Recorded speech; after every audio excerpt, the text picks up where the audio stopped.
दोस्तों आज हम बात करने जा रहे हैं लीबिया के बारे में, जहां पर कुछ हफ्ते पहले तक सब कुछ ठीक ठाक चल रहा था। लीबिया के इस शहर में सब कुछ नॉर्मल था और लोग अपनी जिंदगी आसानी से जी रहे थे। बच्चे स्कूलों में पढ़ाई कर रहे थे, सड़क पर और घरों में खेल रहे थे, चिड़ियों की चहचहाट सुनाई दे रही थी कि तभी अचानक कुछ ऐसा हुआ कि पलक झपकते ही सब कुछ पलट गया। वो मजबूत और टिकाऊ घर किसी रेत की तरह बिखर गए। पूरे शहर के घर मलबे में बदल चुके थे। 40 से 50% शहर तबाह हो चुका था। हजारों की तादाद में लोग मर चुके थे और हजारों की तादाद में ही ऐसे लोग थे जो पूरी तरह से गायब हो गए थे। इस शहर में अब कुछ भी नहीं बचा था। अगर कुछ था तो सिर्फ लोगों की चीख पुकार और मातम। हम बात कर रहे हैं लीबिया देश के डरना नाम के शहर की, जहां पर कुछ हफ्ते पहले कुदरत ने ऐसा कहर ढहाया कि सब कुछ बर्बाद करके रख दिया। लीबिया के इस शहर में एक भयानक तूफान और बाढ़ का सामना किया।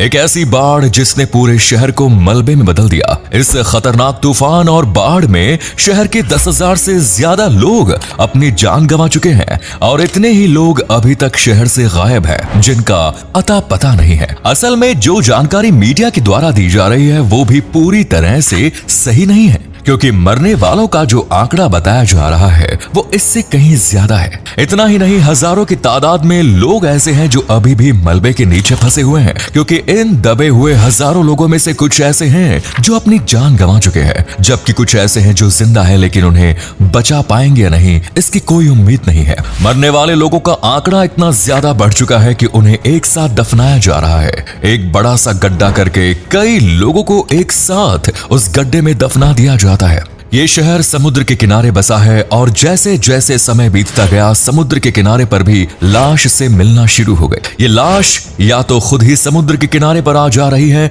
या फिर लाशों ने समुद्र के ऊपर तैरना शुरू कर दिया है। ये मंजर देखने में इतना भयानक लगता है कि किसी के भी रोंगटे खड़े कर दे। लेकिन सवाल यही उठता है कि लीबिया के इस शहर में अचानक से ये सब कैसे हो गया। सब कुछ बहुत नॉर्मल चल रहा था और पलक झपकते ही इस तूफान ने कैसे पल भर में पूरे शहर को उजाड़ कर रख दिया। आमतौर पर जब किसी दूसरे शहर में बाढ़ आ जाती है तो किसी भी शहर को तबाह करने में अच्छा खासा समय लग जाता है, लेकिन लीबिया के डरना शहर के साथ ऐसा कुछ नहीं हुआ। सिर्फ कुछ ही सेकंड्स में बाढ़ ने पूरे शहर को तबाह कर दिया। इसके साथ ही ये सवाल भी उठता है कि लीबिया के इस केस को लेकर इंटरनेशनल कम्युनिटी इतना ज्यादा परेशान क्यों है और चाहने पर भी दूसरे देश लीबिया की मदद क्यों नहीं कर पा रहे। आखिर इस मदद को लेने के लिए लीबिया और दूसरे देशों के बीच क्या आ रहा है जिसकी वजह से मदद लीबिया तक नहीं पहुंच पा रही। बार बार एक्सपर्ट्स की तरफ से ऐसा क्यों कहा जा रहा है कि डरना शहर में जो भी हुआ उसे टाला जा सकता था और जितने भी लोग मरे हैं या मरेंगे उनमें से ज्यादातर लोगों को बचाया जा सकता था। 17वीं सदी में लीबिया और उसके आसपास के देशों पर उस नामी सल्तनत का राज हुआ करता था, लेकिन वक्त के साथ साथ जैसे जैसे उसकी सल्तनत कमजोर होती गई, डरना नाम का ये शहर भी उस्मानियों के हाथ से निकल गया। अलग अलग वक्त पर अलग अलग लोगों ने इस देश पर हुकूमत करने की कोशिश की, लेकिन जब 1911 का दौर आया तब इस शहर पर पूरी तरह से इटली का राज हो गया। इस शहर पर ही नहीं बल्कि लीबिया पर भी इटली ने राज किया। 1911 से लेकर 1941 तक लीबिया पर इटली ने बढ़ चढ़कर राज किया, जहां पर 1.5 लाख इटालियन लोगों को लीबिया में लाकर बसाया गया। लेकिन इससे भी ज्यादा परेशानी की बात यह थी कि लीबिया के लोगों को मौत के घाट उतार दिया गया। 1911 में लीबिया की टोटल आबादी 12 लाख के करीब थी, जो 1933 आते आते ये आबादी घटकर 8,25,000 रह गई। इसके बाद 1941 में लीबिया इटली से आजादी हासिल करने में कामयाब हो गया, लेकिन उसके बाद भी वो दुनिया की दूसरी बड़ी बड़ी ताकतों का गुलाम बना रहा और 1951 में जाकर आखिरकार उसने पूरी तरह से आजादी हासिल की। इद्रिस लीबिया देश के पहले लीडर बने, लेकिन ये भी इनडायरेक्ट अमेरिका के अंडर में रहा करते थे। इसी बीच यहाँ पर तेल की खोज की गई और अमेरिका ने दूसरे देशों की तरह इस पर भी कब्जा कर लिया, लेकिन ठीक से देश ना चलने की वजह से लोगों के अंदर इद्रिस के खिलाफ गुस्सा बढ़ गया और नतीजा ये हुआ कि 1969 में एक दिन यहाँ के एक बड़े आर्मी ऑफिसर ने इद्रिस का तख्ता पलट कर दिया और ये 30 साल का एक आर्मी ऑफिसर गद्दाफी था। गद्दाफी के आने के बाद दूसरे शहरों की तरह डरना नाम के इस शहर में भी काफी डेवलपमेंट देखने को मिला। शहर के बीच से जो नदी गुजरा करती थी, जिसकी वजह से आमतौर पर बाढ़ आ जाया करती थी,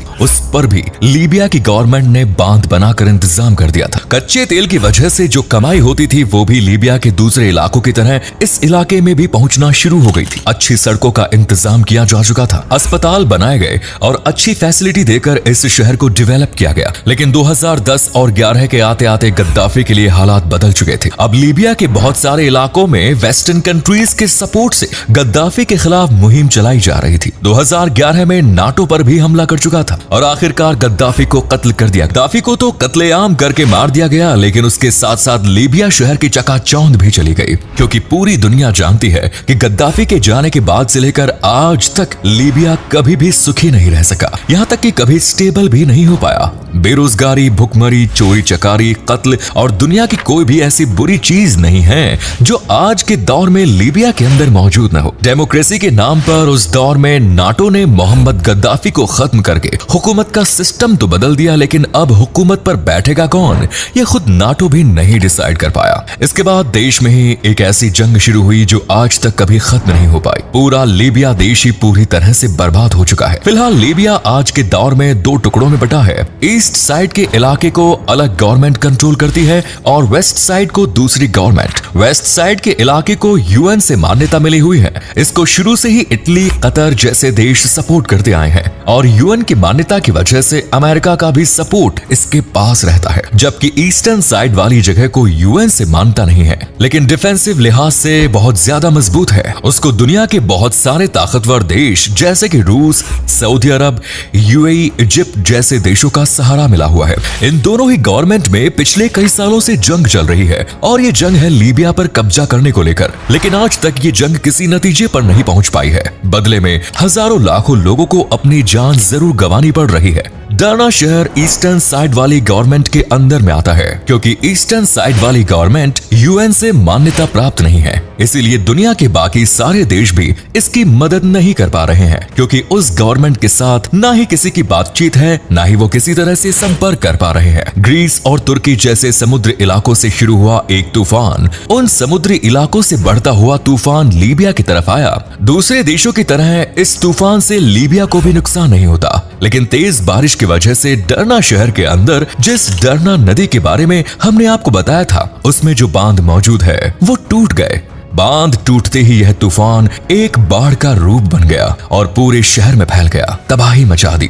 देखते ही देखते इस खतरनाक बाढ़ ने आधे से ज्यादा शहर को तबाह कर दिया। पलक झपकते ही सारे मकान मलबे में तब्दील हो गए और हजारों लोग मौत के घाट उतार दिए गए। मीडिया ने दावा किया है कि नदी पर बने डैम ऑलरेडी बहुत ज्यादा कमजोर हो चुके थे और उसकी शिकायत बहुत पहले से ही की जा रही थी, लेकिन न ही गवर्नमेंट इस बात को समझ पाई और न ही उन्होंने इस बात पर ध्यान दिया, न ही इसका कोई सॉल्यूशन निकला, वरना इस तबाही को रोका जा सकता था।